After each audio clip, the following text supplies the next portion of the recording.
Hi,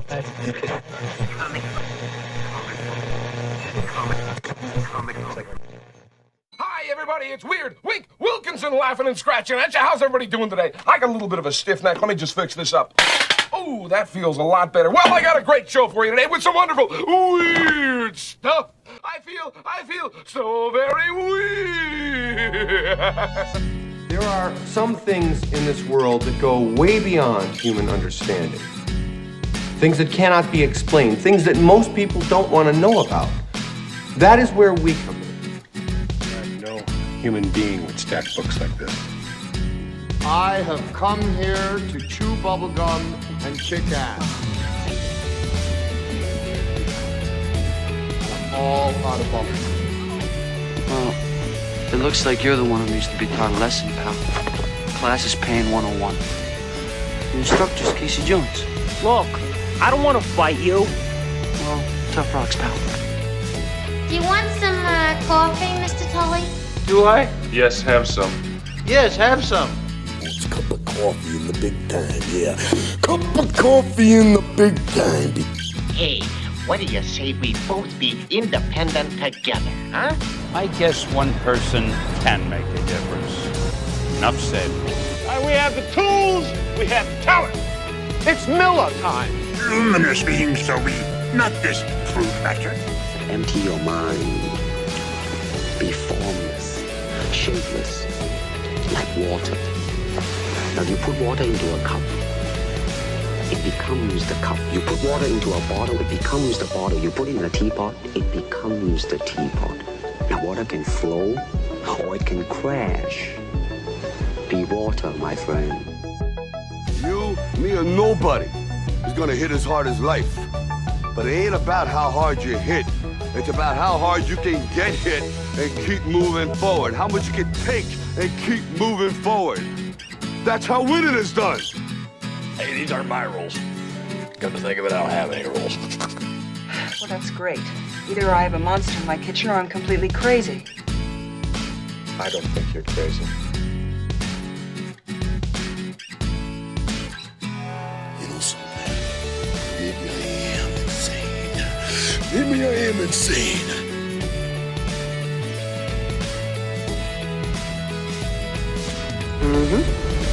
Pizza dude's got 30 seconds. Rise to the top, oh yeah. That's the nicest thing a dog can say about anybody. Human sacrifice, dogs and cats living together, mass hysteria. Enough, I get the point. You know what you need? You need a Brazilian plastic surgeon. I've got one that can see. Sometimes happens, someone has to deal with it, and who are you gonna call? It's showtime.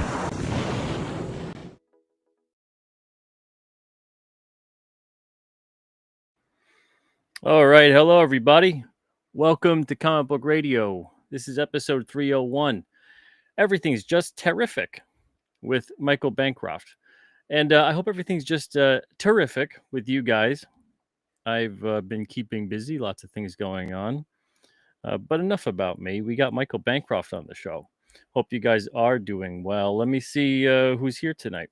We got Citizen Ronan saying hello to Alex. The darker half, what's up? And there's Alex. What's oh shoot? Oh, is it a comment to darker half, perhaps? We got Matthew here. What's up, Matthew? Good to see you. Dr. Mask in the chat. What's up, Doc? Hope you're doing good. We also have Jefferson Roswell here. What's up, Jefferson? Good to see you tonight. Michael Bancroft is also in the chat. Look at that. And he loves this intro. Do you guys love the intro? I like it. It hasn't worn out on me yet. Hasn't worn out. Has it worn out on you? Who knows? And if it has, I don't know. I guess arrive 3 minutes late or whatever, because it's not going anywhere. Let's see. We also have Dr. Mask saying, YouTube gave me a Prada ad just as the stream started. Money well spent. I guess they know their audience, huh? Prada getting that comic book audience. Yeah, trying to up their game. Getting classy with the clientele. Ellie says hello to a lot of people. Well, hello, Ellie. And then what do we got here? We got Alex in the chat. Hello, Alex. We also have Bronze Age Caveman here. What's up? Gray Wolf in the chat. How's it going, Gray Wolf? Kevin Thomas is here too. And also, let's see, Critical Reads is here. Critical Reads did a really great video. It came out yesterday, I believe. Time is weird to me lately. I'm pretty sure it was yesterday. And he did a really good video. Nice overview of King Cryptid and kind of a overview, I guess, of Alterna and my comic career since 2006. And if you haven't checked it out yet, go check it out after the show. But really, really great video. Something that I would not have taken the time to do. And he did. And he did a great job. He's got a couple of great videos spotlighting people. I believe he has one also about Michael Bancroft, too, on his channel. So if you haven't had a chance yet, go check that out. His name is John, and John Critical Reads will be on this show next week. World at War Comics, but I promise you it wasn't a quid pro quo or anything for that video. I had no idea who's going to do it. We got World at War. What's up, Tommy? Bretsky the Great is here, says just needs Crackerjack timing Yang to be a perfect intro. Oh, interesting. Okay. Speaking of Yang, Yan Zhao says, on Restream now. Yeah, this is maybe the fourth show I've done on Restream. I've left StreamYard. I've gone into detail about this on a couple other shows prior. I'm not going to really touch base on it unless Michael wants to talk about it. But yeah, now I'm on Restream. We'll see how it goes. So far, not so bad. What Geeks Do? What's up, What Geeks Do? Good to see ya. Okay, so without further ado, let me bring him on, the man of the hour, the one and the only, from down under. The thunder from down under. Michael Bancroft. Bring the thunder.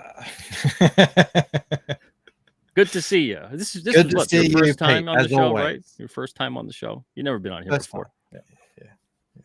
No, I always love our discussions. I look forward to it. I research for our discussions. I always make sure, because you never know where the conversation will lead with Pete and Eddie. You never know. Yeah. Like what Roddy Piper used to say, just when you think you got all the answers, he mixes up the questions. I never heard that one. Yeah. I like it. I also feel very stupid because I just got what that means. Everything's just terrific with the tariff thing. Yes, it is not a typo. What is this show about? It's this isn't necessarily what I wanted to talk to you about, but it's stuff that is now coming into play over the past couple of days. And I imagine it affects you where, you're in Australia. If people don't have a keen ear, they can't tell. Can't tell, mate. Yeah, nah. So what's going on for you? While I do have you, I like getting the first point perspective on a situation. I heard about the tariffs back in April when they were announced. And like everyone else, clearly including all of the world's major shipping platforms, every country's shipping platform had no idea how it was going to actually work. Because in the EU, when you ship things, if you don't pay the VAT tax or whatever it is, the receiver has to pay it at the post office. And so I was like, was that going to be the US now? Because there is a thing, I can't remember the Latin word for it, de minimis or something. It's like the minimum amount. And in Australia, it's $1,000 Australian. And in the US, it was $800. But in a bid to fight back against Temu and, cheap sort of sites where people can buy pretty much anything from all over the world. Yeah, and lots of crap. They've instituted this tariff, to sort of basically encourage Americans to buy local, which I think is good and fine. I support that. It's actually not that bad for Australians. We've got a 10% tariff, which I think is, we sell a lot of iron ore and uranium. So we have a lot of that natural resource. Iron ore what? Like just the actual the base stuff that you make. Like I'm sorry, steel out. Michael. Forgive me. That's a it's like an Abbott and Costello thing. Oh, okay, right. Sorry. Yeah, it's like their joke is gold ore. It's a whole thing of gold ore, and he's like, gold ore what? Right. Oh, I like that. Sounds good. And then it That's keeps like going a on variation and on the Who's on First. Yeah, they have a lot of great stuff like that, or had. Canada is 35%. So I don't know what our Canadian comic creator brothers and sisters are going to do up there, because that is untenable. 35% to the US, and the US is the biggest market. I mean, I'm anywhere between 85 and 90% sales to the US. Yeah. So we'll be putting. I'll just have to eat that, and currently it's not that bad, because with the US dollar being so much more valuable than the Australian dollar, I make a good profit on books anyway.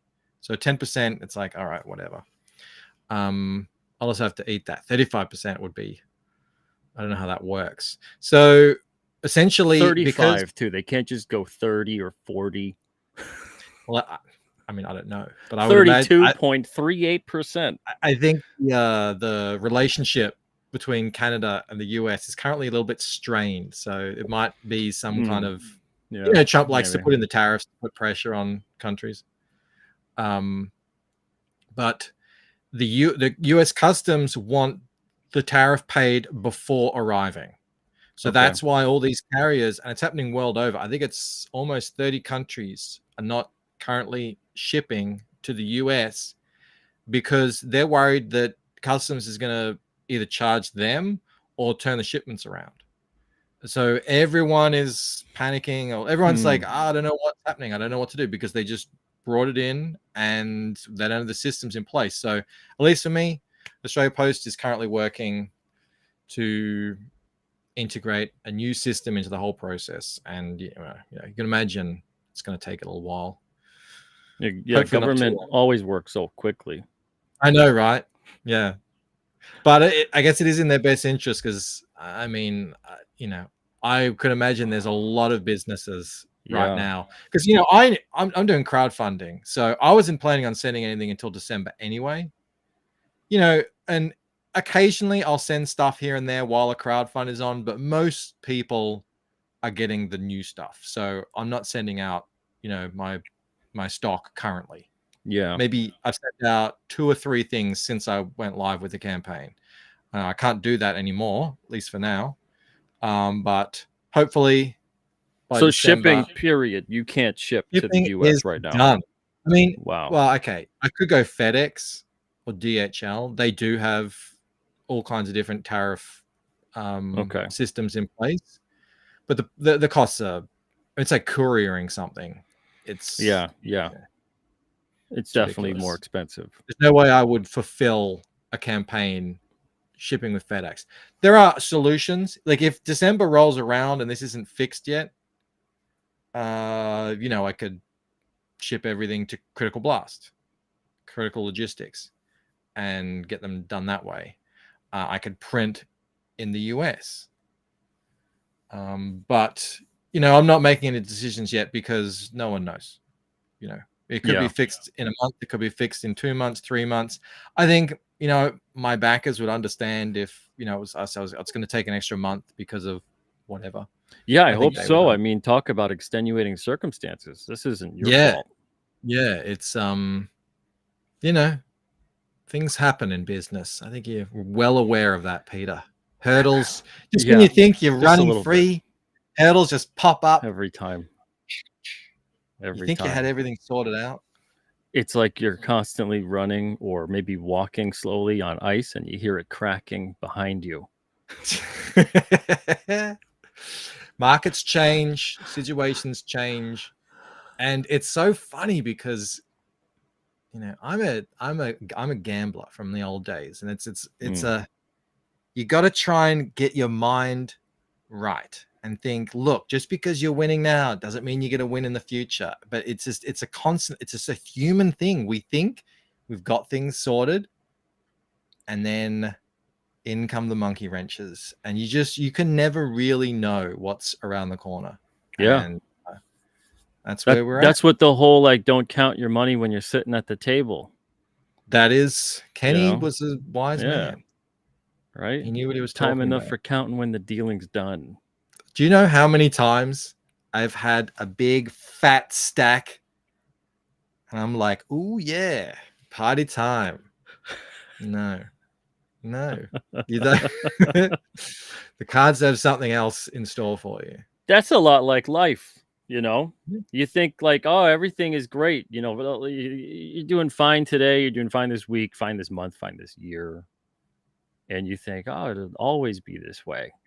Mm-hmm. And It's then the life comes they along. talked about it in the Big Short, the hot hand fallacy, I think they called it, where the belief that just because everything is going well now, it's going to go well forever, and it's going to go well in this linear fashion. Like you can predict, well, I've sold this many comics over the last year, which means I will surely sell, that many. It doesn't work like that. Yeah. There's a couple questions in the chat, but before I get to those, I want to get your opinion as an Australian, or as at least someone who's not a U.S. citizen, because you're not a U.S. citizen, right? You don't have like dual citizenship, do you? I've been once. My family are all dual citizens, but not with the U.S. The French. Oh, okay. They're frogs. Okay. Half frogs. What's your opinion on the tariff situation?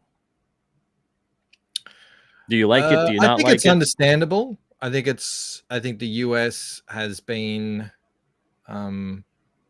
taken advantage of for a long time in terms of trade stuff. It doesn't surprise me.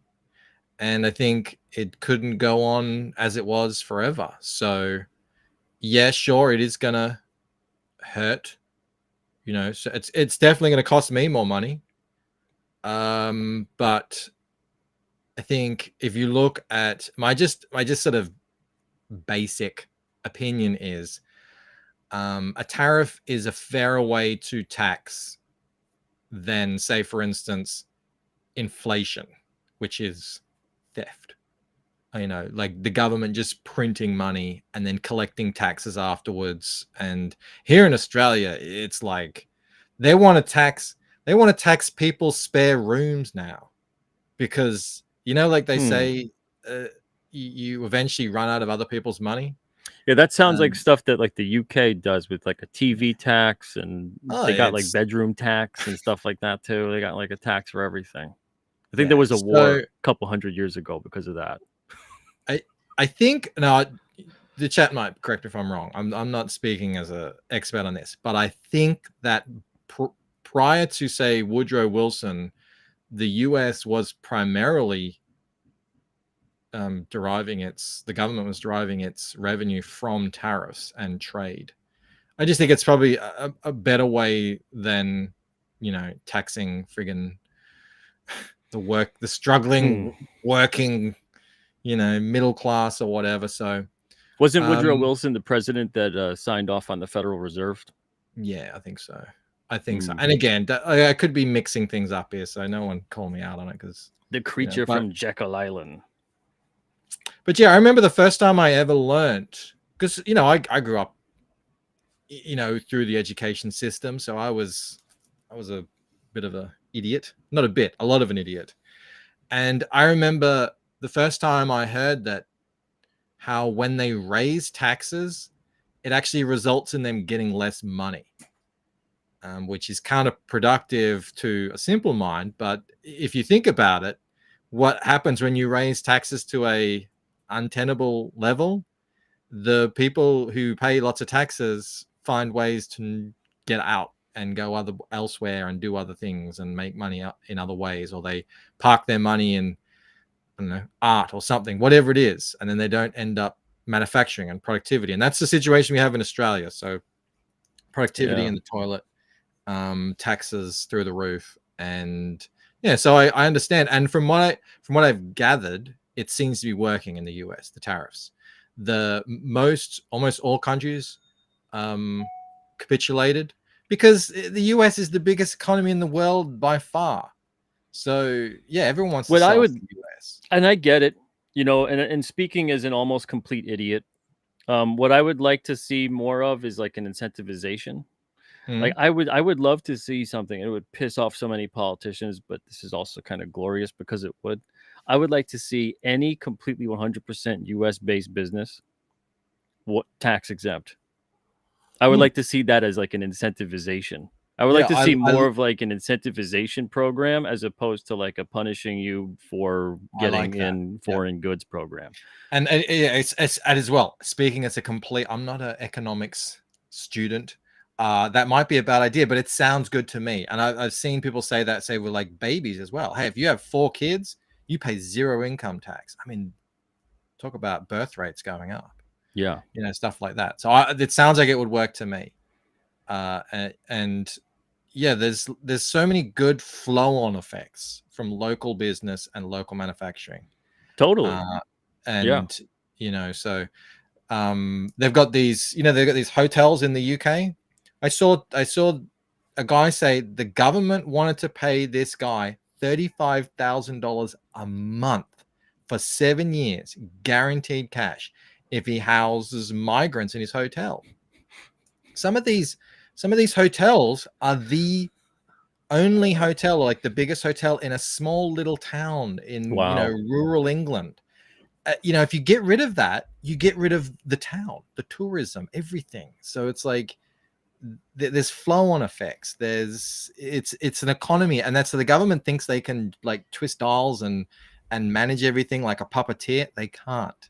That's why that's why the West is where it is because at some point in the past, seemingly the long distance past at this point, you know, very wise men, you know, instituted a system where you know, like a free market and freedom, and you know, let the people figure it out, because you know, a million heads working together to, you know, profit are going to create something better than one, you know, a handful of bureaucrats thinking they know better than everyone else. Because my biggest worry with the tariff situation is, especially as it pertains to the US, is that I feel that we're kind of almost putting the cart before the horse. Like we don't have the infrastructure to replace what we have to outsource. Mm-hmm. That is a worry. And we're That is a not concern. and we're not necessarily incentivizing fast enough to put boots to the ground in terms of getting that infrastructure up. And so it kind of becomes this like you're stuck in the middle situation of you have to get punished for a system that's been in place for decades now. It feels to me like a Band-Aid rip situation, though. You can see where it's headed. If you are just a service economy with zero manufacturing, that is not only is that a national security risk, massive national security risk, it's like a highway to hell. And if you're reliant on every other country's, they call it what it is, slave labor, to get what you need, that's, you can see where that's headed. And yes, it will be painful, it will be disruptive, it will cause issues in the immediate. If you say, okay, we're changing course right now, we can see where that's headed, and every year that we delay, it's only going to get worse, and then eventually it might, because it's a sharp, like you're driving off a cliff almost. It's a sharp pivot, but again, like I get it, but at the same time, I do wish there was something more to bolster and incentivize the industrial aspect of things. Because like, let's say on a really stupid level, you know, the printing, a lot of people go and they print in China because there's various issues and monetary type whatever situations going on with printing in the US or whatever else. You know, everything we do at Alterna at this point, it's like 99% it's in America.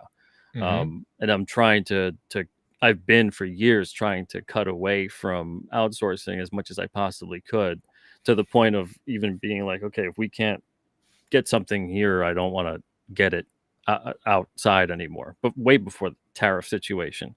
But I feel like, you know, if you were even to just try to get like toys made here, like action figures, that's practically impossible.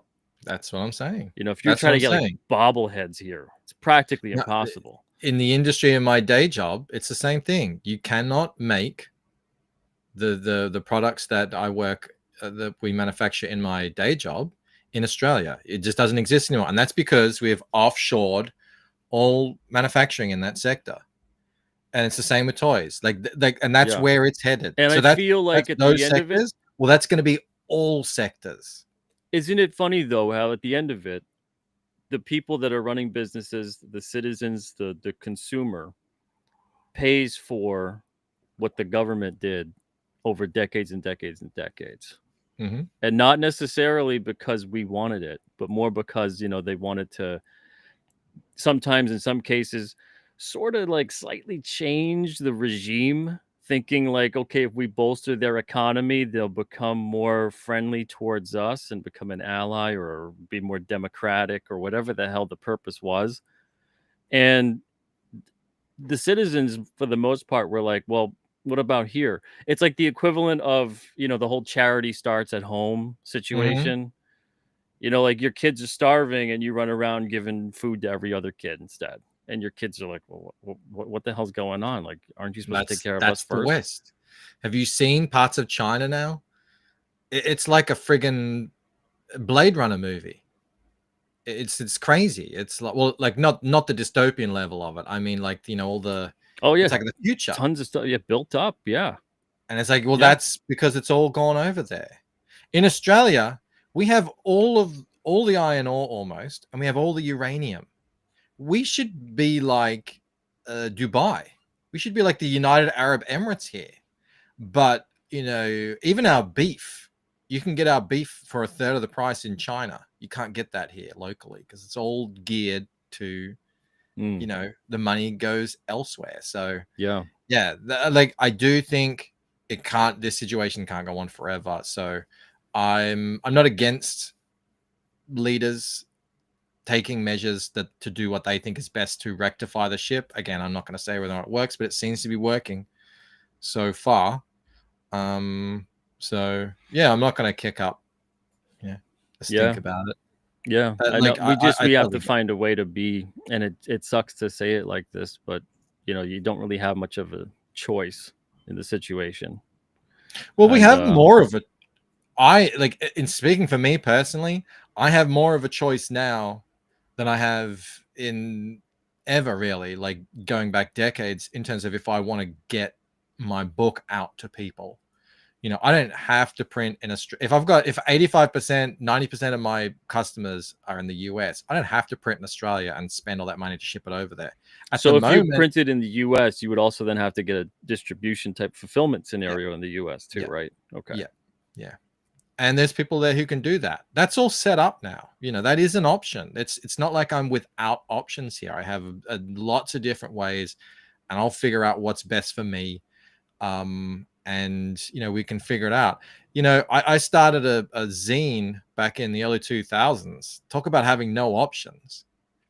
I mean, I had to print in China because the printing costs in Australia were just astronomical. That's come down now. I print everything locally now. It's a good price too, and the quality is amazing. So it's not doom and gloom. There's lots of options out there, and as well, maybe maybe what I mean about this is like a transition period. Maybe we just go digital for a little bit. Well, what I mean too about not having a choice is basically, you don't have a choice in terms of like, this is what it is. The tariffs are what the tariffs are. But you do have a choice in terms of where your spending habits are, where and how you operate your business to an extent, depending on what kind of business you're running. But that's where I really hope that people kind of start to kind of get things going in a way where the infrastructure does feel like, okay, it is going to start picking up, ramping up. I know it's going to take time. You got all kinds of, I feel like it's a weird perfect storm, because I feel like, and I don't know if it's a good storm or a bad storm, but I feel like as technology is ramping up with like AI, but then meanwhile, we don't have like the trade people to build the data centers, and that's going to take time to get those people moving in that direction. I feel like there's a lot of it's going to be either towards a direction that is going to be beneficial, or it could all just, it's like a house of cards. And I don't know Well, how it's going to all come together, but let me it's going to bring it be, back to the poker analogy. You never learn, you never get better in poker while you're winning. You only get better while you're losing, because then you're like, oh, what am I doing wrong? I got to look into this. I got to study more. But do we know how to lose anymore? We have a lot of people now that don't know how to lose, that don't know how to. We are in a different, we are in a different situation. That is true. The generation coming up are completely, short-term thinker, online types who don't remember the world as it was previously. So, and then there's the AI and everything. That's the new thing. So I don't know, but just at a fundamental level. So we have these eucalyptus trees here that you've got in California now that set alight and burn forever, and that's part of the ecosystem. They're supposed to burn down every year or so, maybe every couple of years. It burns through the forest, the bush, and then the new growth comes up from the aftermath. Like, that's a natural cycle, and I think that's what's supposed to happen at a sort of fundamental level. I actually think Australia is in the bad economic state it's in is because our governments have done everything to stop a crash for 30 years, and now they've built this enormous house of cards, and it's just like teetering. Whereas if they had to just let things happen naturally, let forces go through their course, new things are discovered, people figure out new ways. Crowdfunding comics is in a slump right now. Look around, no one is saying, oh, this is the best time ever for crowdfunding comics, but that's a great opportunity to say, all right, previously it was probably not a good idea to put all your eggs in the crowdfunding basket. Are you doing digital releases? Are you at conventions? Are you doing other things, traditional publishing? These moments are the moments when smart people should reflect and try and find new avenues to go forward. Yeah, it is a time to get creative with it, and to push forward. It's just, I wonder who will and how many will, and we obviously adapt or die, Pete. Yeah, we can't answer that right now. I mean, that's part of the big reason why I'm doing the in-house printing now and everything, because there you go. The printing situation for what I want to deal with at large is kind of that's in a perfect flux. Example. And it was already in that kind of way. It wasn't like the tariffs were something that really pushed me towards this. It was more just getting really tired of. You just wanted a flat comic book. Yeah, I want to, and the newsprint comics, they were a flat comic, but the digital printing and the print on demand printers and all that kind of stuff, it's like the quality for what I wanted just wasn't there, and the price was through the roof. But this whole situation kind of reminds me of like when you were talking about it, where how you were framing the whole thing. It reminds me of like a sports team that constantly doesn't grow their prospects. They don't draft well. They don't grow their prospects. They just constantly are in the now mode, never thinking really about the future, never really thinking about, okay, I know you want to like win now, but there's going to come a time where that win now strategy, people are going to retire. Contracts are going to get larger. The game changes. The game changes. And then all of a sudden you're stuck going, what happened? And then there's other teams in the league that, they managed to suffer a little bit through those rebuilding kind of years and grew their prospects, had those lower contracts, and now they're flourishing with like a nice strong core, and it kind of reminds me of that situation, because it feels like, for better or worse, we're stuck where we are, but I think it's because of the fact that, like you said, it's just there was a lot of stuff that was kind of no thinking of the long term, sort of like short-sighted thinking of just the now, but not necessarily understanding, or maybe fully understanding, who knows anymore, of what the long-term ramifications would be. And yeah, I would feel worried at the moment if I had locked in too much investment that was sort of I made kind of during the boom times, and then I'm sort of stuck.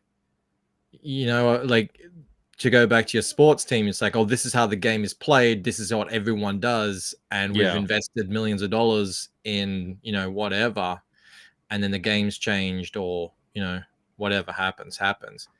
Like, I'm very happy to be able to choose right now, where do I want to go after Fractured Mind, what do I want to do. Like, I can choose anything.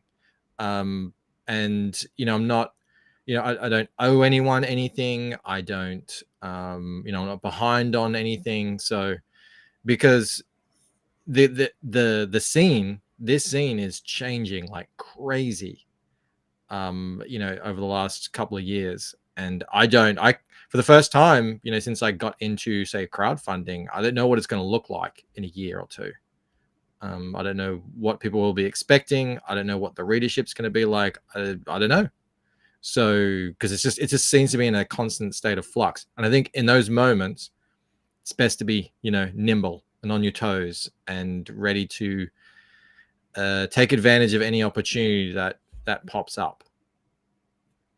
Yeah, I agree. I mean, it's good to stay flexible and have that ability to pivot when you need to. And that's usually the big advantage of remaining indie or having a small business, as opposed to like the big mega corporation that's making their plans, a year or so in advance, and has all these other things to answer to. And you get to kind of go, I don't really think this is going to work, I'm going to do this instead.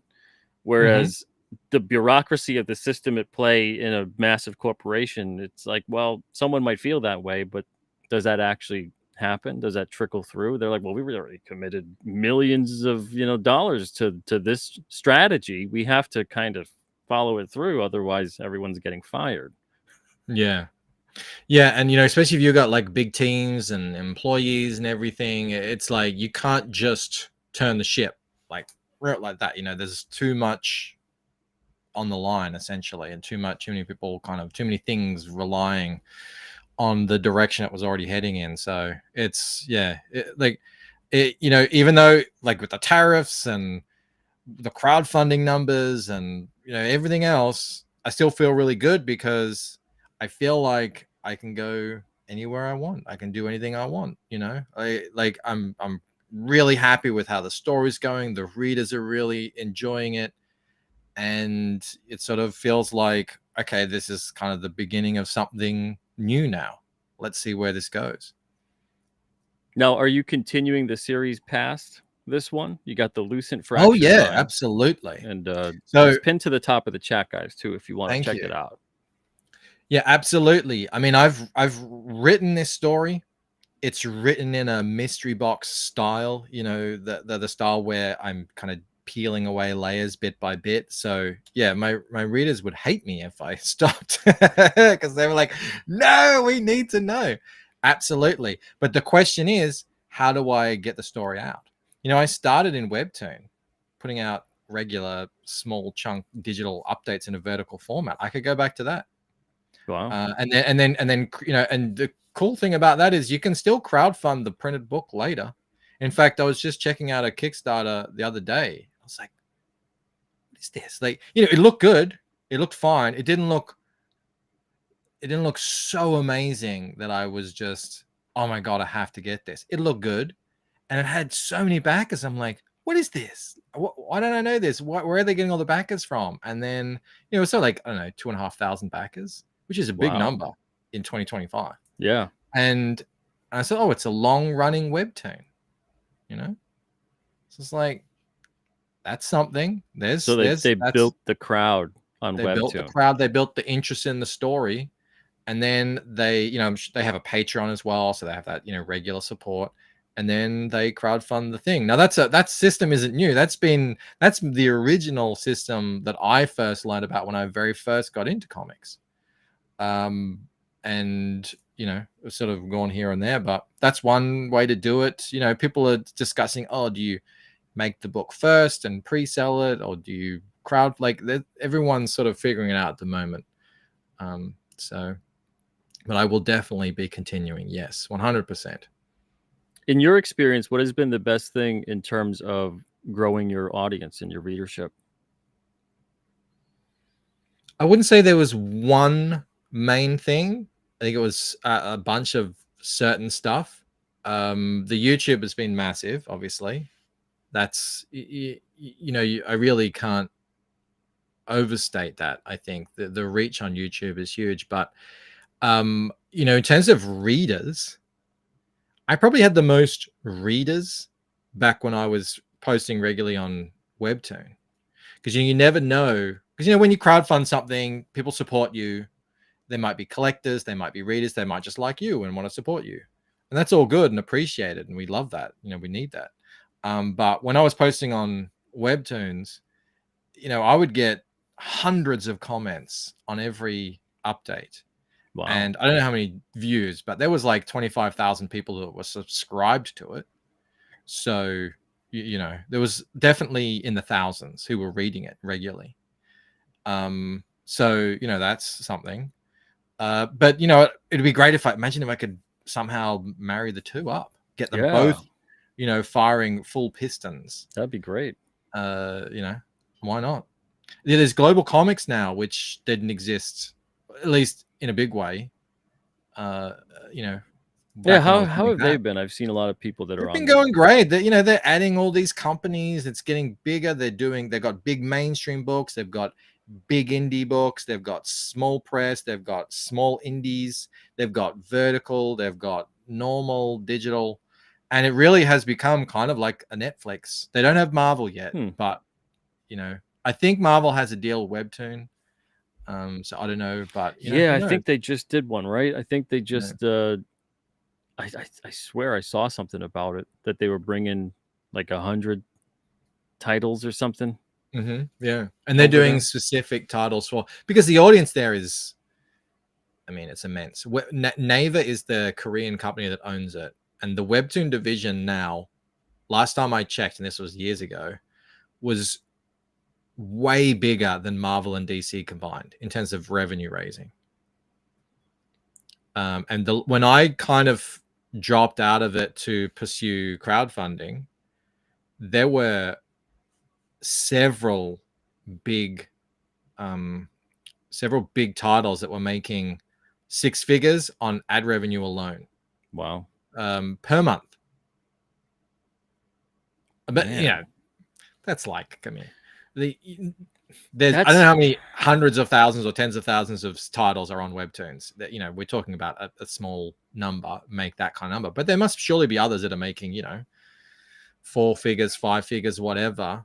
But they're sort of, to them, it would be like treating it like a regular manga, I'd imagine. It's interesting because that's kind of the way that before the newsstand market was sustained. That's how publishers could justify like a 22 to 28% sell through and be fine with it, was because of the advertising. I feel like it's such a weird thing in comics that we, as an industry, you see the bigger companies, especially, where they kind of dilute their titles into, 20 or 30 based on this character, instead of it being consolidated to like 3 or less. Ideally, maybe just 1. Like, imagine if there was just 1 title for Batman, like just Batman, or it's just Detective Comics, right? Well, even when I was reading the whole readership, even when I was reading Spider-Man, I still got the feeling that it was all the same Spider-Man. It wasn't different Spider-Mans. He could flick in between Webb and Peter Parker and Amazing Spider-Man and whatever. I just felt like it was sort of staggered. you know. Yeah, and they at were all different supposed to times. have a bit of like a difference in tone. Like you'd Yeah. see more of like the Yeah. superhero main or the supervillains, I should say, in Amazing, and you'd see these more kind of grittier stories in Web, Mm-hmm. you know, and you'd see certain villains only really show up in certain titles. And the same thing like Detective Comics, obviously, where they were more of a detective bend to the story than Batman, which was Yeah. more of like the supervillains and stuff. But then I think it came a point, I don't know, sometime in the 2000s or maybe later, where you just have like the constant between the constant reboots and then the tons and tons of series that just don't matter. And then the continuity feels Yeah. like, what the hell I is never going would have. on? I never would have gotten into comics if it was like that. Oh, You yeah, know, me either. It would have never, been a nightmare. because I mean, I've spoken about this so many times on my channel. The continuity factor has killed the American superhero comic, because why do I care? It's not even a story at that point. It's a character. And it's not even a character because a character is supposed to be, it's supposed to represent a real person in the world that's being presented. And real people don't have 100 different like lives, and they die, you know, Yeah. 1 week and come back, Yeah. and or they hear that, like, that's, it's not, so it's not even a character. They're not a story because they don't end. Stories have endings. Stories have beginnings, middle, and ending. And even if it's a continuing story, the fact that there's a beginning and a middle is a sort of, it's just an implied ending, even if it's going to continue on forever. So, but they don't even have that. You know, it's just reboot after yeah. So yeah, I would have gotten into it if it was like that. You know, I went to the newsstand when I was 11 years old, and I just picked what I thought was the coolest looking comic, which was Web of Spider-Man number 83. And, you know, I started reading Web of Spider-Man, and I found out there were others. But I all felt like it was part of the same story. Yeah. Yeah. It felt like you were taking you were taking a time out of your day to see what was going on in the life of this character or characters. Whereas, and it felt like a very relatable sort of thing, just in that format alone. Whereas I don't know how anyone really actually relates to that stuff now. I don't know how it resonates. I mean, it does resonate still with some people, but I really feel like if they consolidated their lines, they would have, you would have also a shared cultural experience, which is what also drove a lot of the importance of those characters in books and Yeah, when you got stories. 150 titles a month, it's hard to, like, hey, are you reading such and such? It's like there's a lesser chance that, you know, your friend is going to be reading the same thing you are. Exactly. You know, and we don't have a whole hell of a lot of shared cultural experiries anymore. Not anymore.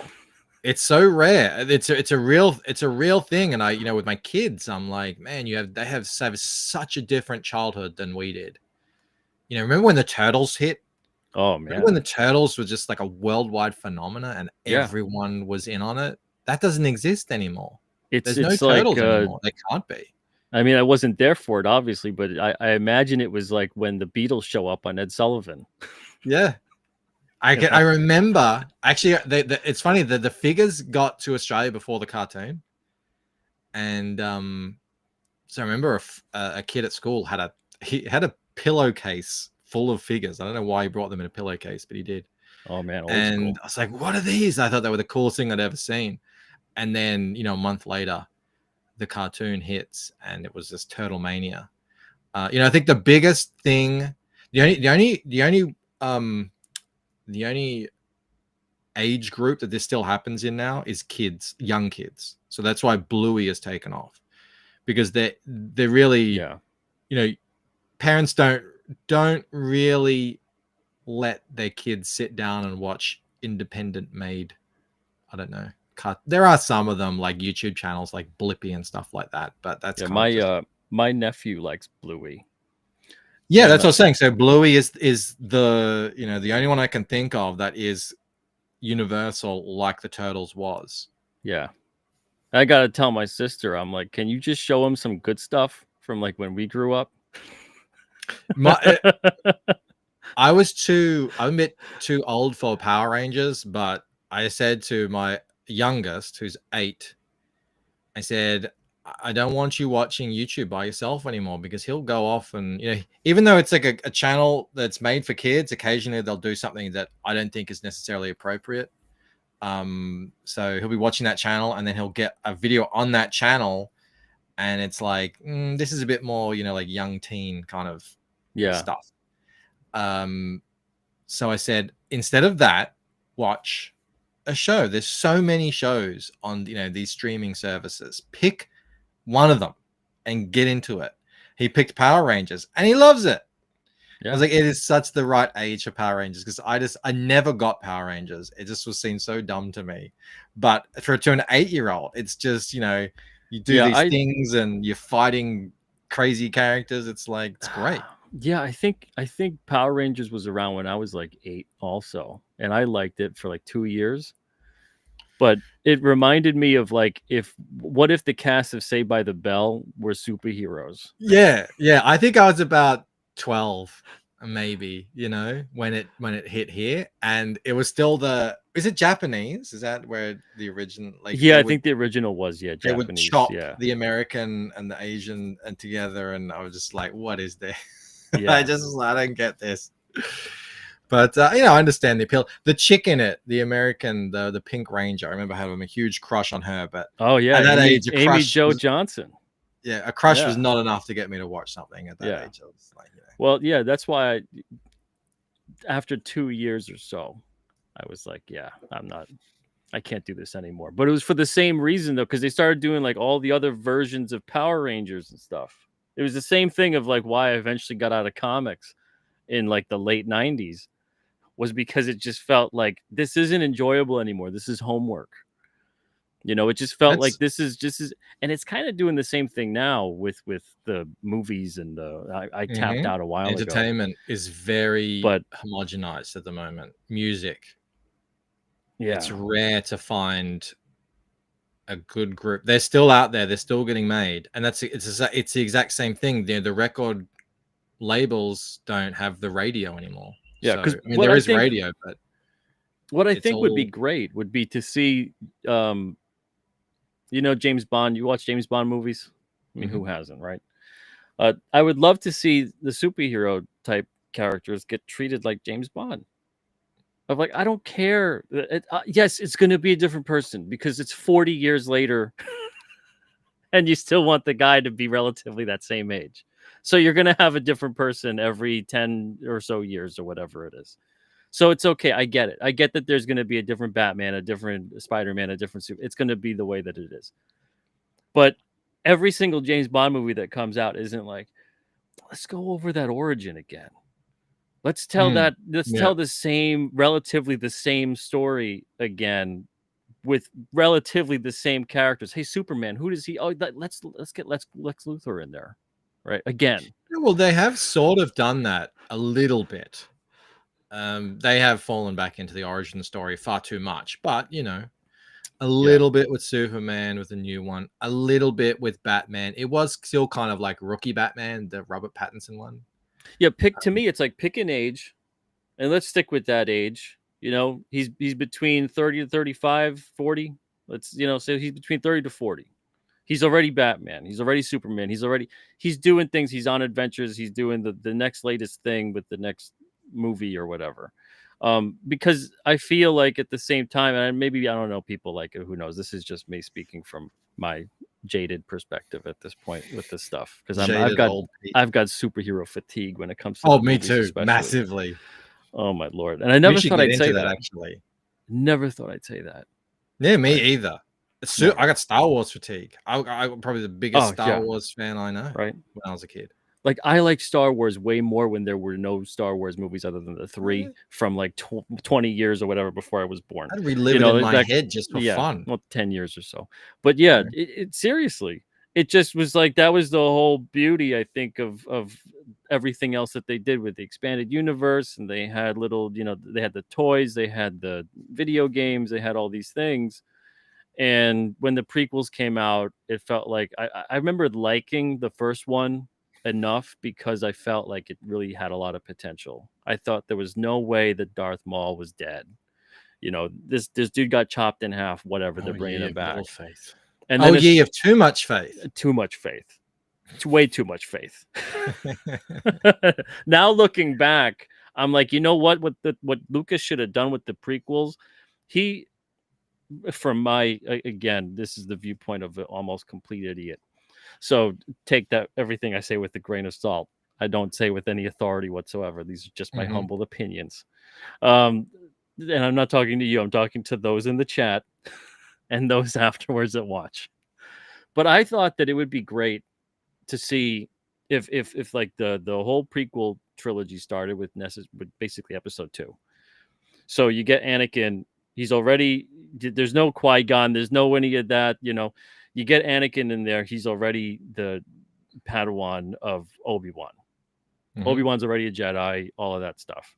You know, and then episode 3 would be episode 2. So you even follow that story arc of it gets darker in the second act. Yep. And then the third act, though, the difference is that it gets really friggin' dark. Because I feel like you never actually see the Empire do all the horrible things that they're supposed to have done. Yeah, they blew up Alderaan, okay, whatever. But to the buildup of it, to make everyone like form this rebel alliance, other than being like the Empire and they dress in a certain way and Vader's intimidating. Tatooine still looks like Tatooine. Yeah. You know, I've been saying this for 2 decades now. Pretty much exactly what you've been saying. And it goes to the old writing rule that you cannot fail with, which is start late and end early. You know, don't show me everything. I don't need to see the like young Anakin disputes. Yeah. You know, so like, no, I've always said begin it in the middle, or begin it in the Clone Wars. You know, Anakin fighting alongside Obi-Wan in the Clone Wars, just as was said in Star Wars, the first movie. And then build it from there. And you got 3 movies to gradually, in a way that makes sense, unravel Anakin to becoming Darth Vader, to the point where you could even like have him, you know, in some sort of symbolic way, murder Anakin, so it makes more sense that, you know, that's what Obi-Wan said, that he betrayed and killed your father in a way. It's from a certain point of view. I've always said that because in anything you write, you want to start late and finish early. You don't like, and you see this in movies where there's like, oh, this movie's really slow. Yeah, because the editor left in this guy getting to the door, walking through the hall, and then getting to the scene. No, you start with bang, he's there, he's at the table, they're talking, and then they don't say goodbye. It just ends. You notice that in decompressed TV shows, they never say, all right, bye. Okay, see ya. All right, bye. And then they hang up. No, they just hang up. Yeah. It's decompressed storytelling. It's the same thing that happened with comics. You know, they became like, let's see all the in-between moments. No, let's just see the important moments. I don't need to, because then it turns into, well, what's next? Do we just go down this path of degradation to the point that now we see them? Oh, you got to take a dump for 15 minutes. Fantastic. Do we watch that now? You know what I mean? Like it gets to that point of like, what are we doing in terms of slowing down the story? How much more can we slow down the pace? Because we really want to show you. And I'm all for slow burns. I love that, but not boring pacing. It's a tool that you use, right? Exactly. It's but like that's the way you tell it. I don't know if you liked Dune. I know a lot of people didn't, but that is to me a quintessential slow burn. But if you actually look at each individual scene, all important, they're just happening. They're just taking place very slowly. There's no kind of, if they're sort of hanging around or whatever, it's for that purpose. It's the same with Lord of the Rings. There's a lot of walking and traveling in Lord of the Rings. That's for a purpose. It's to show you how big and expansive the world is that they're in and they're traveling through. So there's lots of different ways that you can do a good slow burn, and that isn't to just decompress everything to the point where you're watching a real life, which is not what a narrative should be. Yeah. That's why I love the narrative pace of something like the original Ghostbusters. if you look at like the original Ghostbusters, within the first 15 minutes, there's a mountain of things that occur. And it's because it's just like this, all the important stuff. Yeah. It's crazy. Yeah. You brought up something earlier that was interesting, which I think we could sort of like pivot to comics with, is, you got that superhero fatigue, or that everything is homogenized. They're making the same stories again and again. That is happening in comics and in the indies a lot, where I feel like people are kind of remaking the same story, or they're so in the genre, and they'll say, and you had your pitch show. It's like, oh, this is my Superman, this is my whatever, this is my they just had that with the Ripperverse. This is the speedster of the Ripperverse or whatever. And what's your take on this happening so often in comics, even in the indies, where you expect this is where the weird new crazy stuff should be? Yeah. It's weird territory, because this is something that's always happened. This is almost like defined superhero comics, at least. I can't say the entirety of comics, because the entirety of comics obviously encompasses all kinds of different genres and characters. But superhero comics, you can see between Marvel and DC that they're literally looking at each other and going like, we need one like that. Yeah. Oh, he's popular. We got to make one of them. We're going to make our Dark Side or whatever. Yeah. So, and sometimes like getting the same guy in there to kind of ape off of a character they made at the other company. But I think we see it way too much now, way too much. And I think I can't tell if it's because of the proliferation of everything, where everything is so ubiquitous that we're like, I mean, how do you get away from it? How do you get away from all this, the bigger culture, the bigger pop culture? And I think people kind of fall on to, maybe they wanted to make their Batman or Superman stories or whatever it is, and they go, well, I'm never really going to work for them, and I don't know if I really want to, but I'll make a character that's kind of like that, and that's my Superman, that's my Batman. Yeah. The thing is like, creatively though, does that really kind of push the conversation forward? I don't really think it does. And I don't really want to tell people, no, you shouldn't read anything that's like that. If you do want to read someone's analog of whatever character that existed before, but I definitely would like to see more attempts at getting away from that, because I feel like it's a reflexive action. I feel like it's kind of like the homage cover.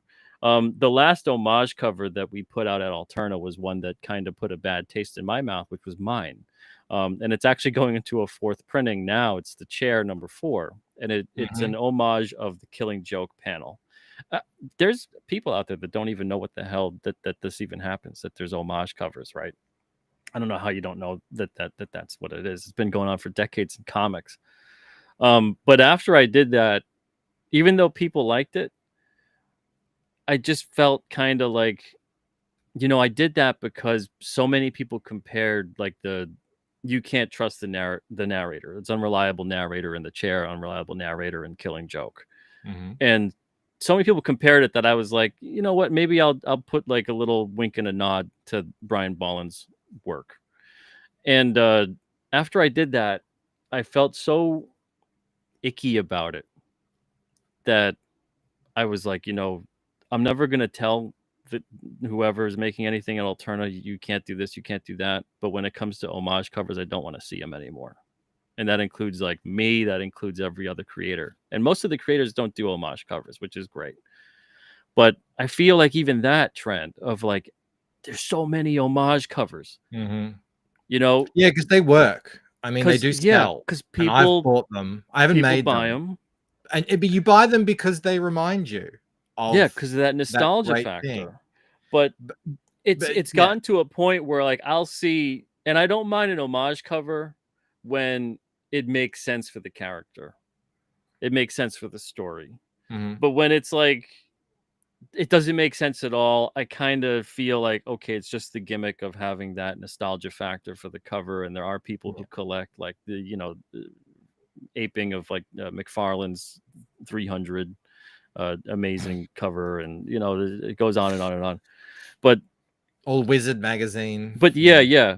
But it feels like, I don't know, from a creative perspective, but also from like a fan perspective, I feel like they've done far more damage, far more bad than good, because eventually it's like everything else. It's like a remake, right?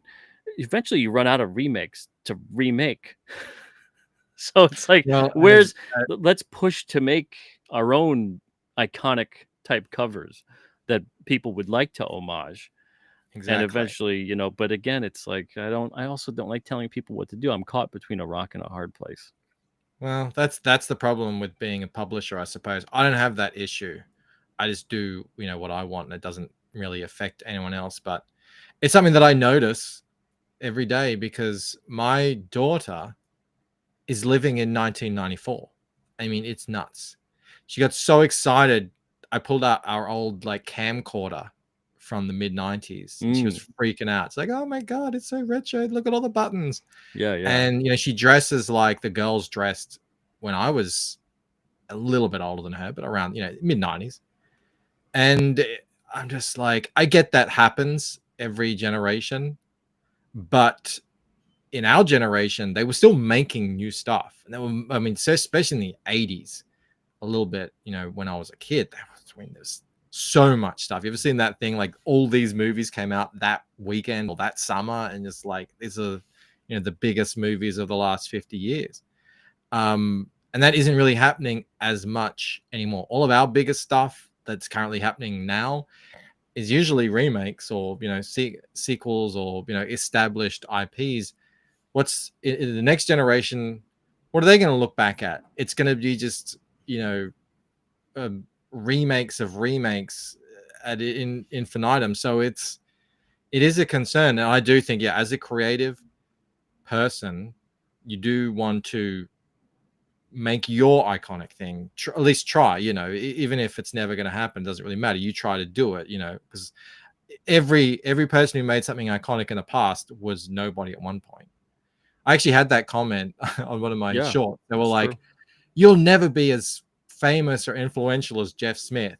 I'm like, probably, but he wasn't famous or influential at one point either.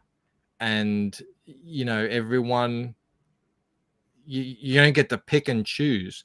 And what would happen if everyone just decided, oh, well, I'll never be William Shakespeare, so I won't ever write anything, nothing would ever get made.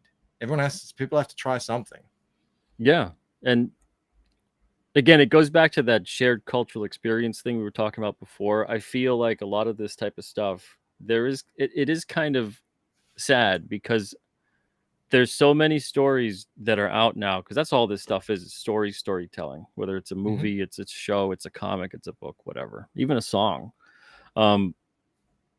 You look at it though, and if you are to believe the whole fact that like art is a reflection, it's a mirror of the society at the time, man, what does it say about our society that we want to constantly remake, dumb down, reuse, make and convenient, not appreciate what was there before, and if anything, actually kind of disrespect what was there before, and say, no, we could do it better.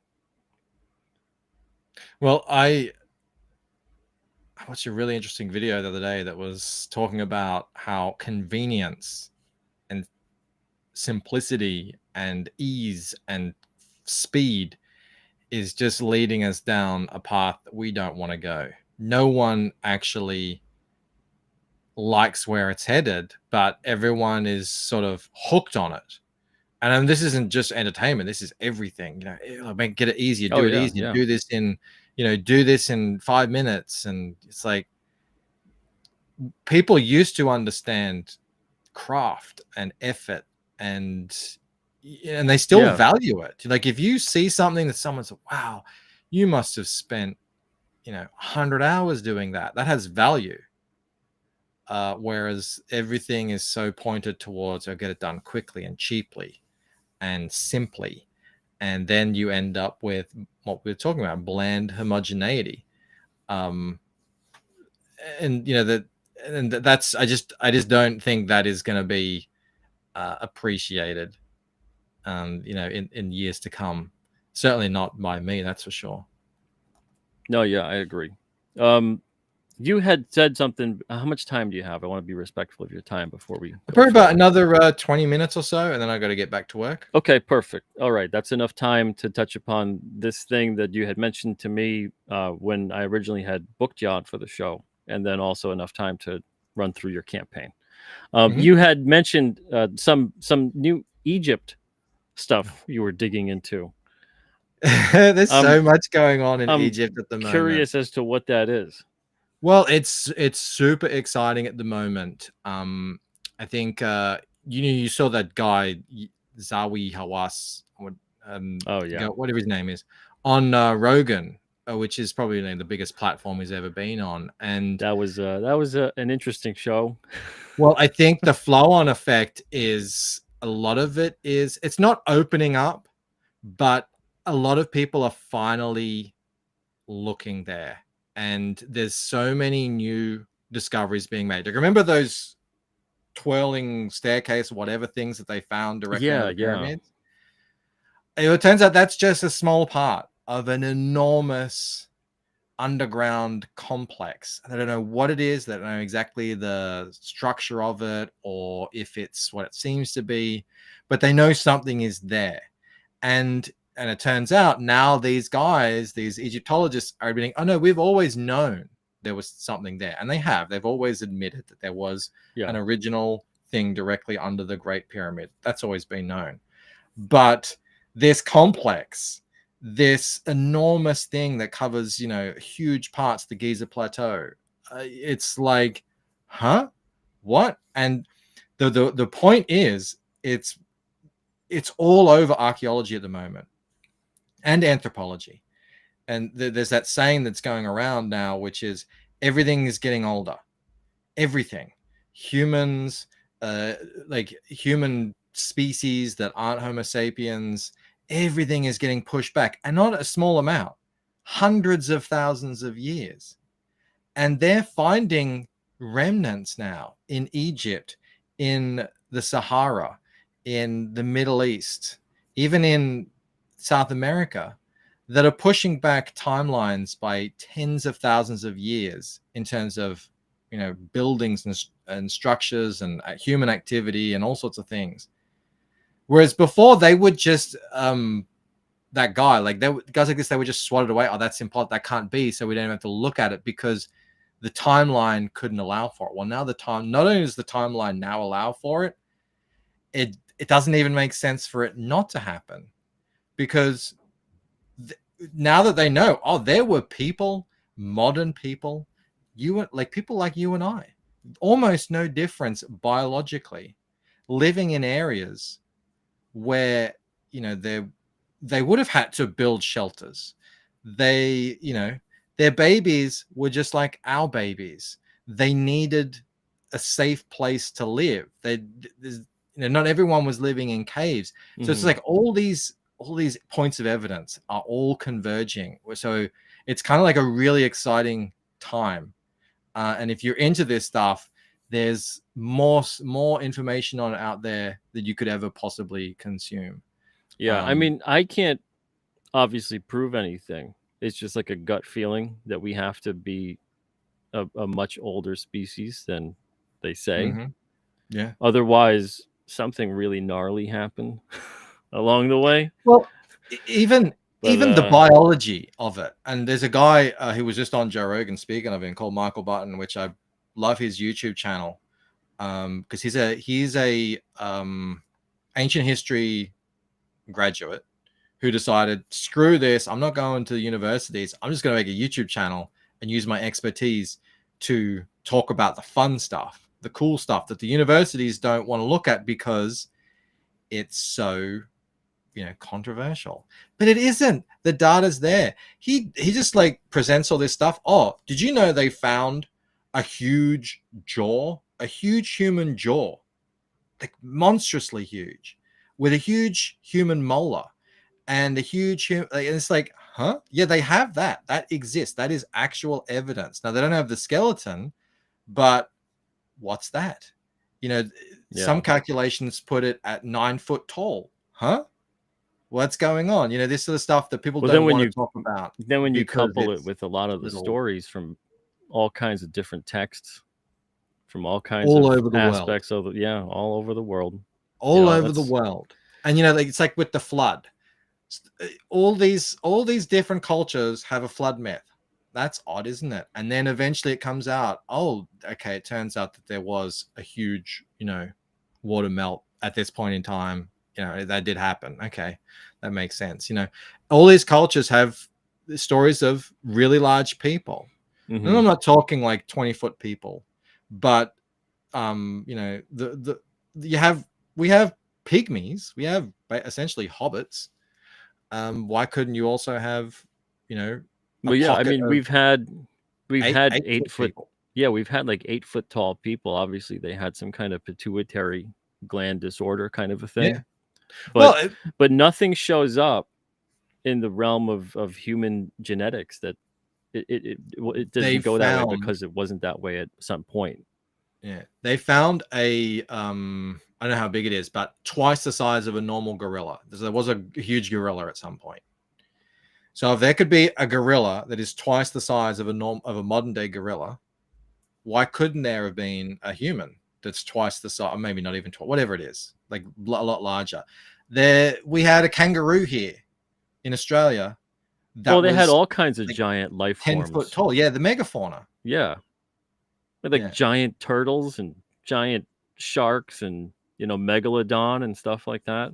And the important thing is that as the timeline gets pushed back, see, previously they were like, yeah, but I get what you're saying. All this weird stuff, the megaliths and these strange finds, these seemingly anomalous finds of big jaws and giant tools and everything.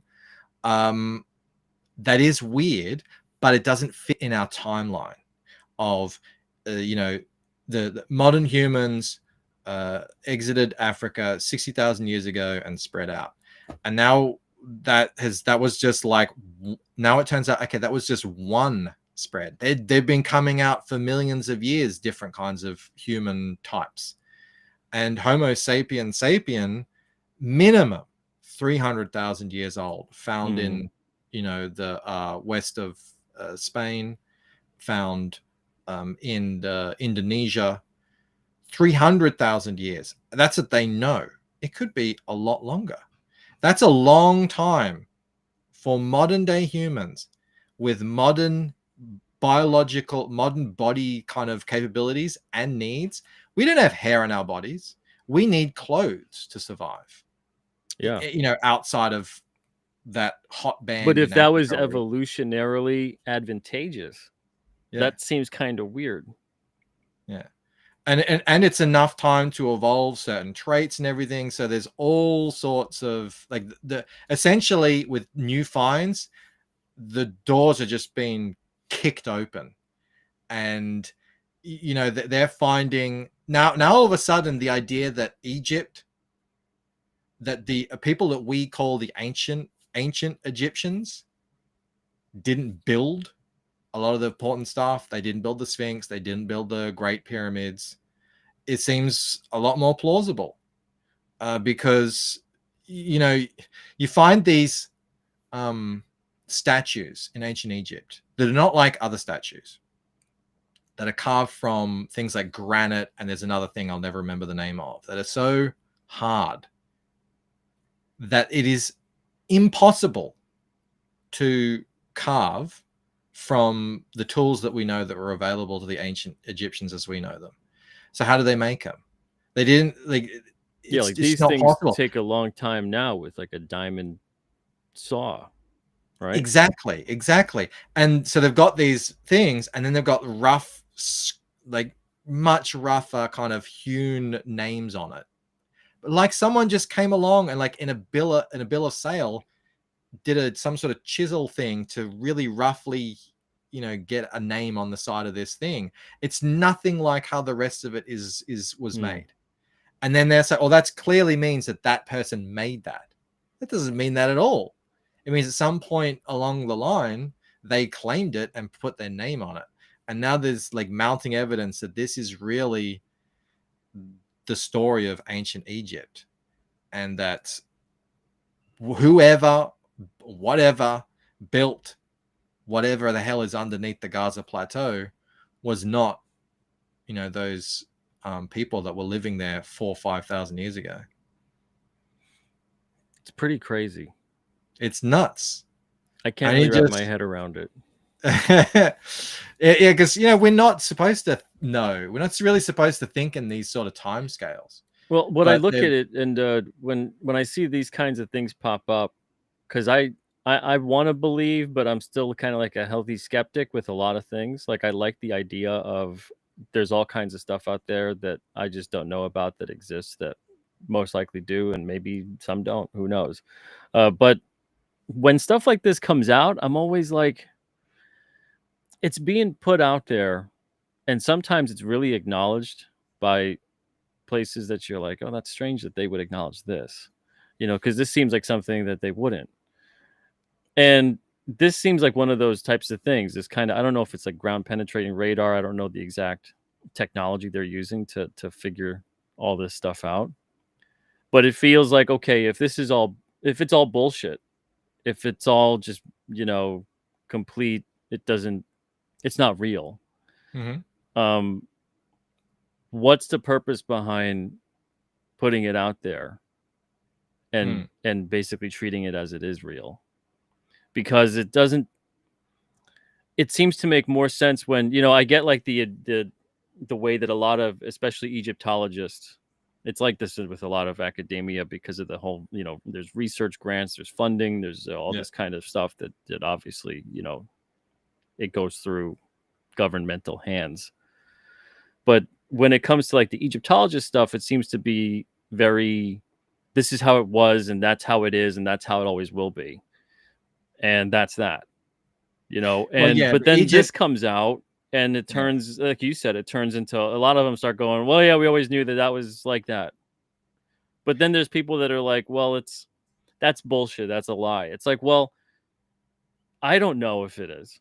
I'm going by, like, I don't know a lot of stuff based on my personal experience. I think you could say the same. Like, I don't know that the moon is however far away it is, or the size it is, or that it even exists. I trust that I'm being told the truth. Yeah. Like, we all trust that we're being told the truth from people of authority that say that this is what that is.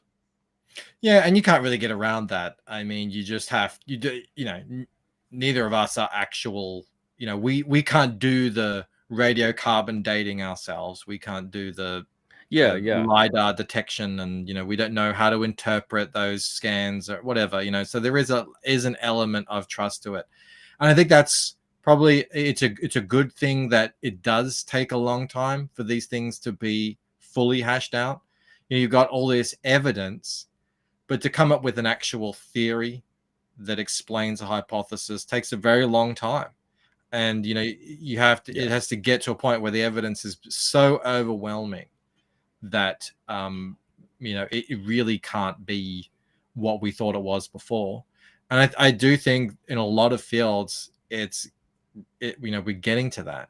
And it's always, the cool thing about science is when it's predictive.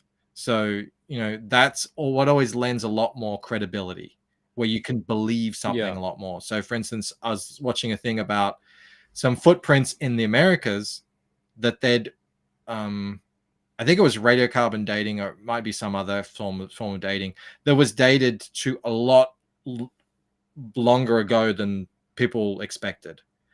And rightly so, skeptical scientists came out to debunk it, as they should. And they say, well, it could be wrong because this, whatever. So then other scientists worked really hard to develop a new way of measuring something. And I can't remember what it was exactly, but it was some sort of ingenious way to do with light and everything, blah, blah, blah, and sand and stuff. And so that with this new method, it hit the exact same number as the other method.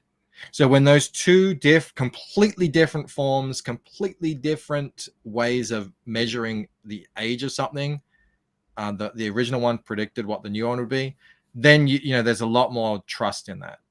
And I think that's just, that sort of evidence just takes time to slowly build, and then everyone has to be on the same page with it, and that's just how it is.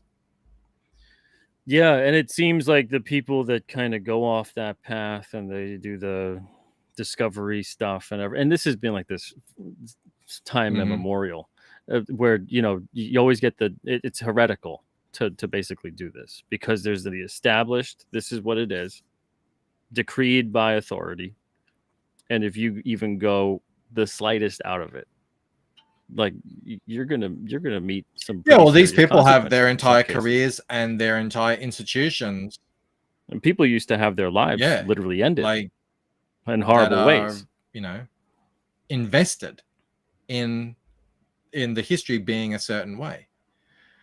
So it's like we found that in anything, in any field, it's incredibly difficult to convince someone of something when their livelihood, or especially their lives, depends on them not changing their mind or understanding something new. Oh, absolutely. Yeah. And especially if the powers that be that give you the funding don't want you to go down that road. Because this is why and I think Headless Bourgeoisie says, I don't trust anything the powers that be say after COVID. Science is a joke. And unfortunately, because there were so many things going on during that time period, and so many things have gone on, like I said, for forever, where you're told a certain thing, that's what it is, that's the truth, that's how it happened, that's what you need to believe, and then eventually you realize and learn, no, that's not what it is. Well, that's remember, not what it is at all. There's always time as well, and it's frustrating, but time proves who's right and who's wrong. So like Al Gore said there'd be no Arctic ice by 2013. Well, we didn't have to disprove him scientifically. Time disproved him. It's 2025 now, and we still have Arctic ice. So there's that as well. But, you don't have to trust institutions, because entropy is going to get you. Well, even this right here, Bronze Age Caveman says academia has standards of evidence that must be met. Knowledge increases continuously with evidence, but yet they're still debating over what's a man and what's a woman. Well, I don't know if actual scientists are. I know Bill Nye the Science Guy seemed pretty convinced. Academia in terms of colleges and institutions and all these things, like there's a great deal of many things that we go, what are they doing over there? What's going on? I'll tell you what's going on. But in Australia, a woman was just found guilty of misgendering by saying a transgender man was a man in a women's sport, and she's facing a $200,000 fine and jail time. See, and that's a government-backed response to institute that kind of consequence and that kind of punishment. Institutionally, which is forcing people to say what they believe to be untrue at penalty of jail. That's massive. Of having their life ruined. Yeah. And that's the thing that's kind of, I think, really difficult for a lot of people to just blanketly accept the word of authority on a lot of these sorts of things. Because I get it. I'm more inclined, especially like even the shifting of a conspiracy theorist now. Like before, it used to be, I don't know, the stupidest thing of like, why is something a certain way? And then someone makes ridiculous connections to be like, and that's the reason why, the sheep are talking to me. If you count the first letter of every page of the Bible and put it together in this sequence, it'll tell you the path to, that sort of stuff. Yeah. But now it's turned into deductive reasoning is conspiracy theory, detective work, logical conclusions is conspiracy theory. And then it's treated as if there's no such thing as a conspiracy theory. Like no one ever conspires about anything. People have been conspiring about everything since people were around and could communicate. Like there's been conspiratorial movements. So it's even to say something on that level is crazy to even here, I think, right now. But again, I think largely people have a problem trusting this kind of stuff because we've been lied to about a lot of things for so long, and we have a great deal of history to look back Very recent and see all the history. different things that other generations of people were lied to about a great deal, many things. So it's sad, but I get it, and it's I think we got to keep pushing for whatever it maybe is, but it's crazy. It's just We crazy. live in a crazy I don't know, world. but yeah, that we really do, and we always will. So we got to just find a way to navigate it. Now, speaking of navigating, can you pull up your campaign, your website? I've never shared anything I'd on. rather. Is it Restream? It's very similar to StreamYard. Let's have a So look. yeah, Restream. All right, so I'll go share screen. The off-brand That's exactly the stream same. service. There we go. Yeah, it should be the same. All right, let's see here. Now it pops up with something telling me you want to share it. So there it is. All right. Look at this. I'm going to extend it out so Very we nice. fill the. It is working, sort of. Okay. All right. This is the website, thelucentcomic.com. Click that pre-order there. Check this out. New announcement. Bang. 15,000 just unlocked. $15,000 stretch goal. So both these covers now. If I zoom in, get a little bit of an effect going. So there's glass here. That's going to be UV spot, and then that is going to be UV spot gloss as well there on those two covers. So thank you to everyone who backed and made that possible. And as you can see, it's ending in 1 day. I've made it so that it's going to end at midnight tomorrow. So what's that? Friday night. We're going to do a little midnight Eastern what, Standard time zone? Eastern time, whatever. Okay. Does that get annoying for you that you have to generally I'm follow? so used to it by now. I know exactly, like 9 p.m. Well, and then daylight savings kicks in, and then I've got to re-remember it. But no, I mean, we're like 6 years in now, so now I'm so used to it. Wow. And for anyone who isn't aware, this is a prequel comic. So I've got my main series here. Well, I mean, I can click on this one here. The main series is starts with these two books, Waking Dream and Painted Death. And that follows the main story. This is a prequel comic. So these are sort of longer, this one's 60 pages. This is 100 pages. So the prequel comic, this one is 36 pages. And it's it's set 6 months before everything.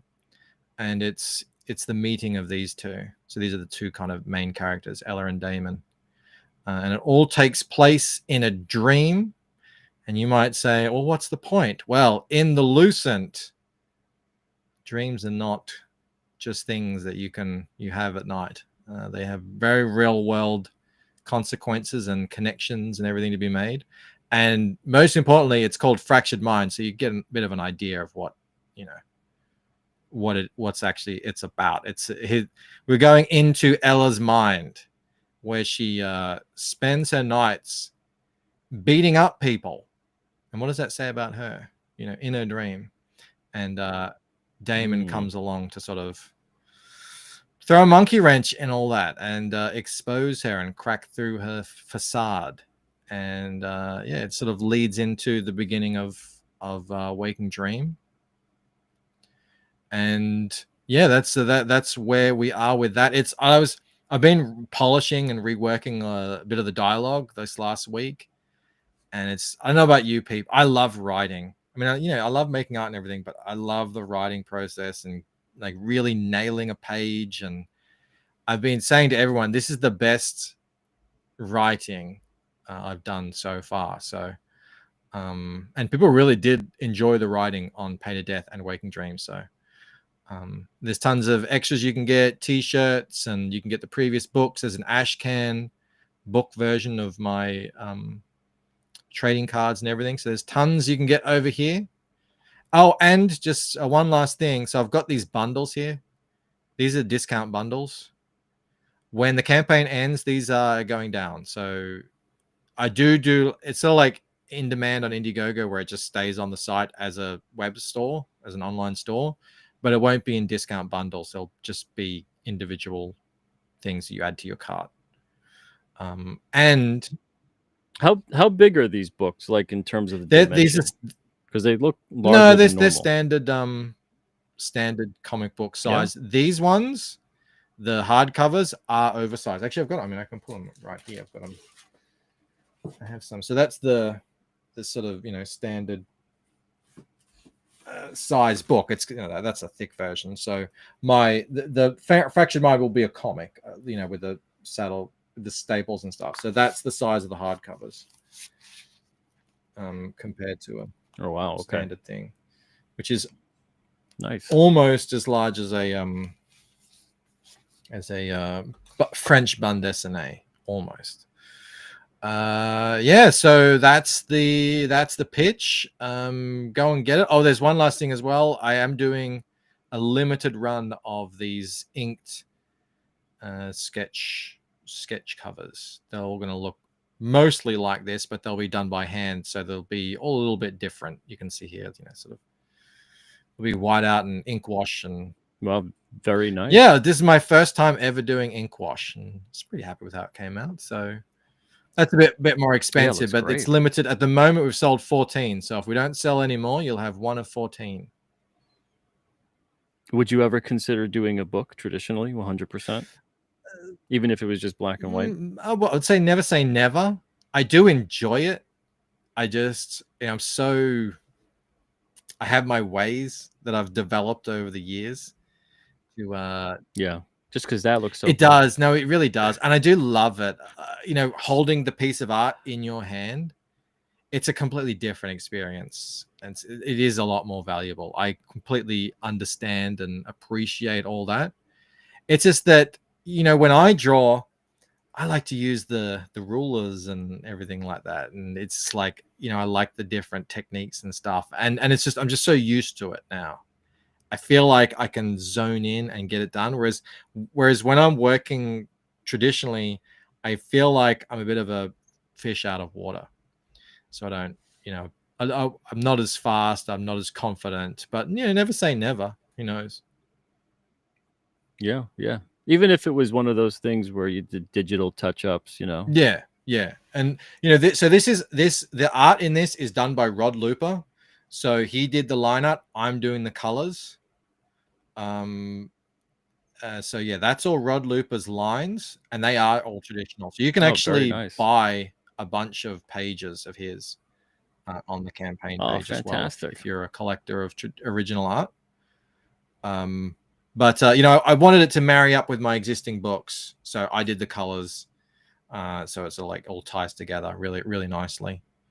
And yeah, the pages are coming out great.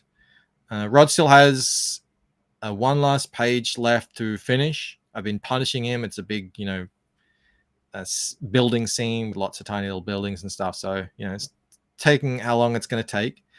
And you monster. I know, I feel bad. I might have to offer to buy it off him afterwards as a bonus, because I'm like, I know, you do a page rate, but then some pages are just, a lot more. Like, look at this page. This is a double pager, but I mean, the amount of effort he put into that is insane. Wow. So you can see Fractured Mind. This is like Ella fighting with the sort of a mirror and reflection theme that runs through the whole book. You can tell Fractured Mind. It's the glasses on the cover and everything.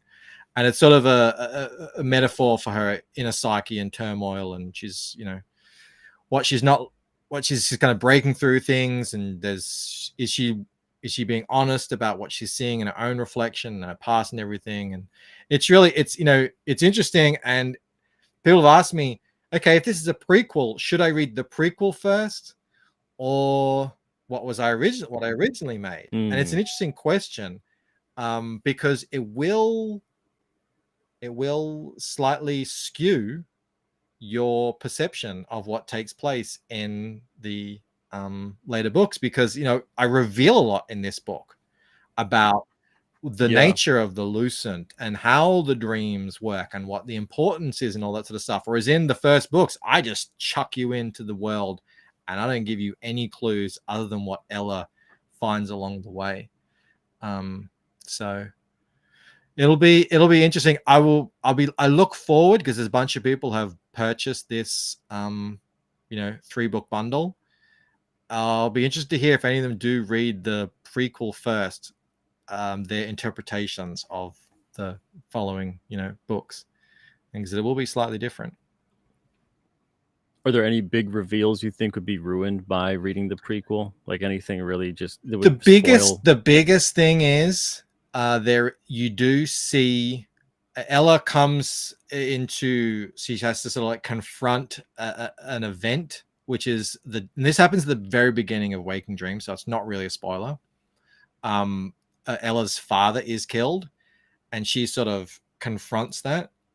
So if you read the prequel first, you sort of see that, so you know what's going to happen to him.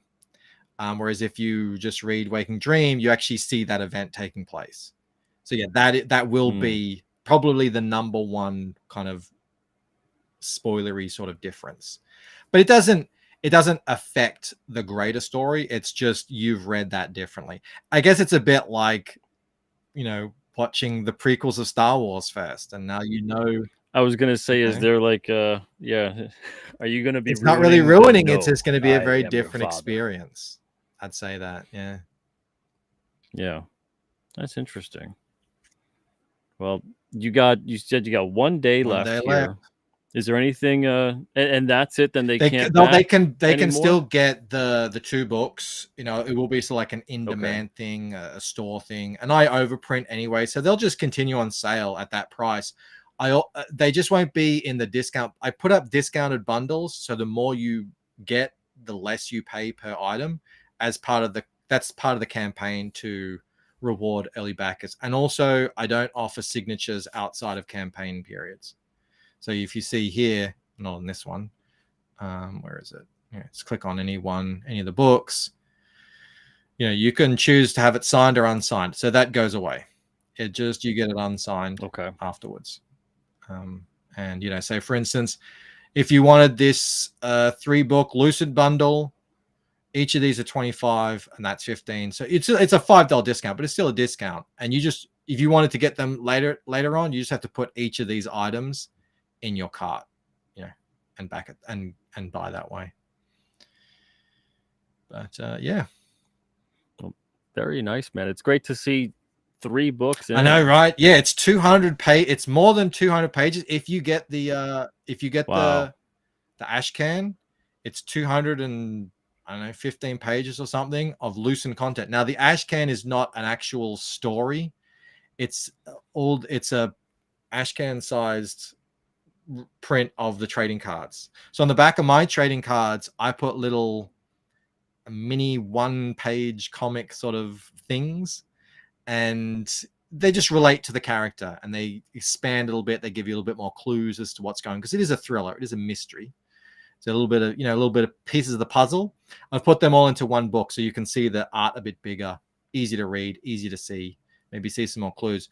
If you get all of the books, including the Ashcan, that's 215-ish from memory pages of loosened material, which is very exciting to be there.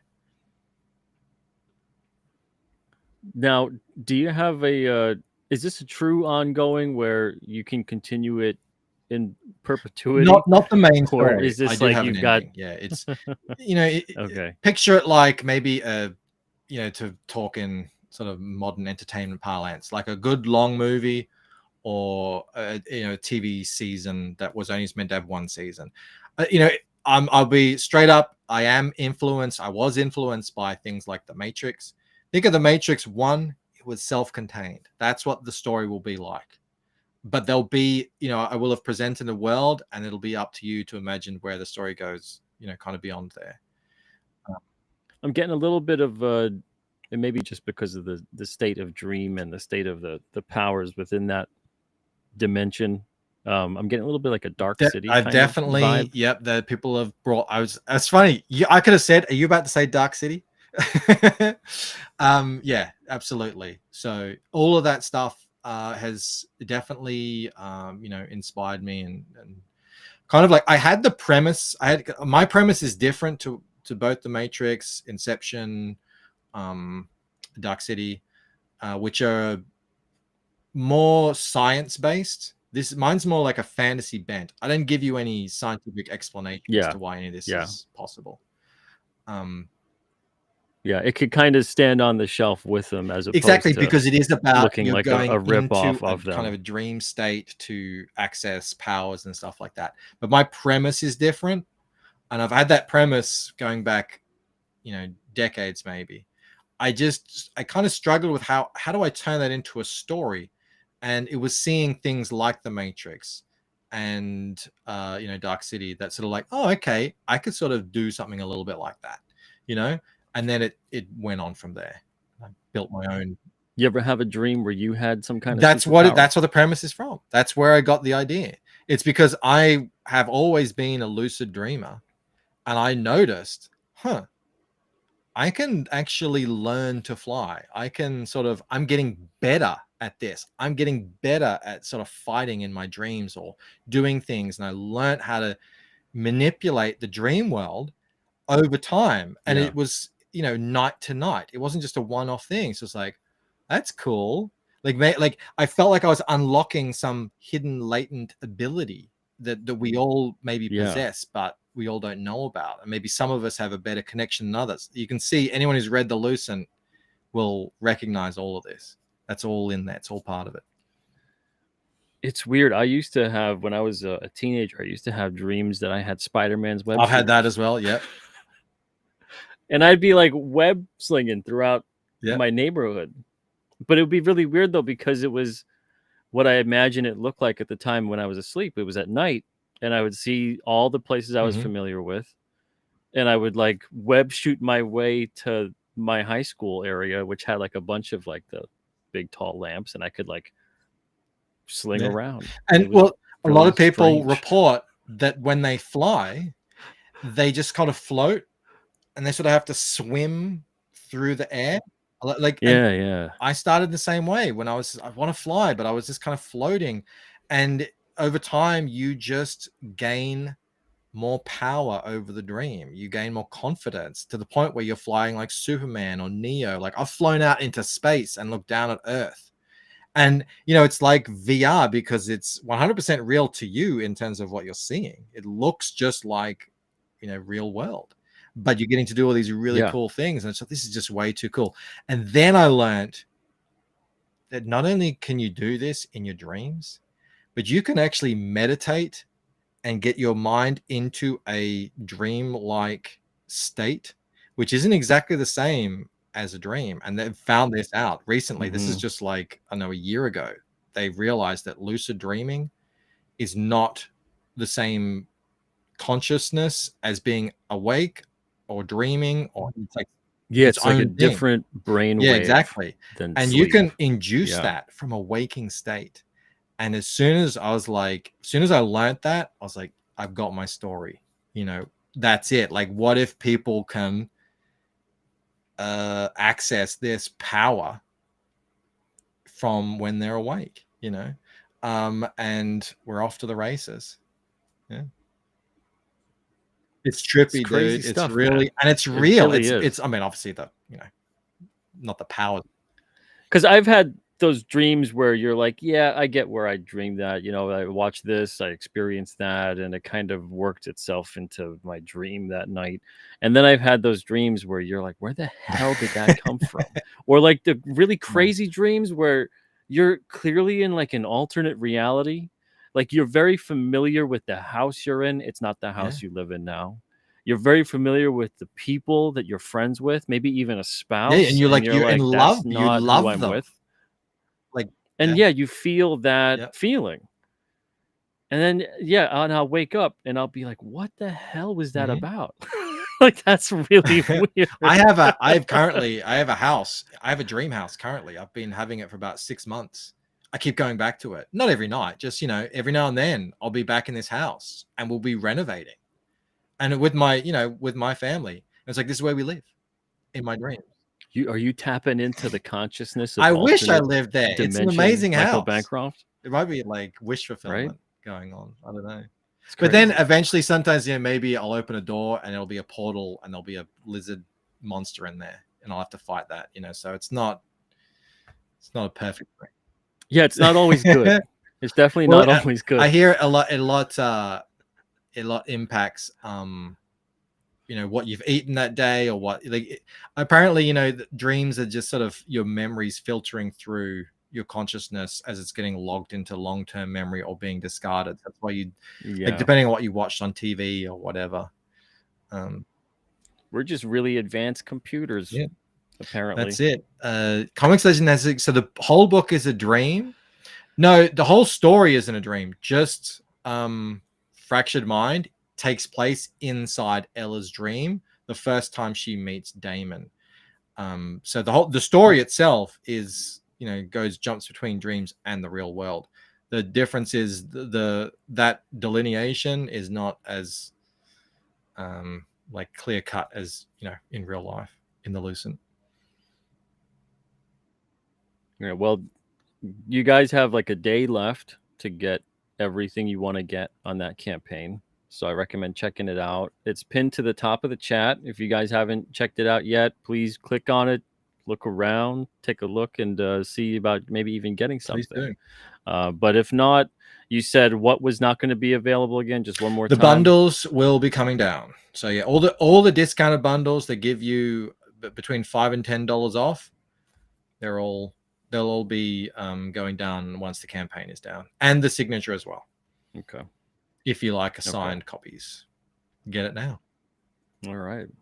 Yeah, absolutely. And while you're checking out what's pinned at the top of the chat too, we got 6 books back in print at alternacomics.com/pre-order. Check that out.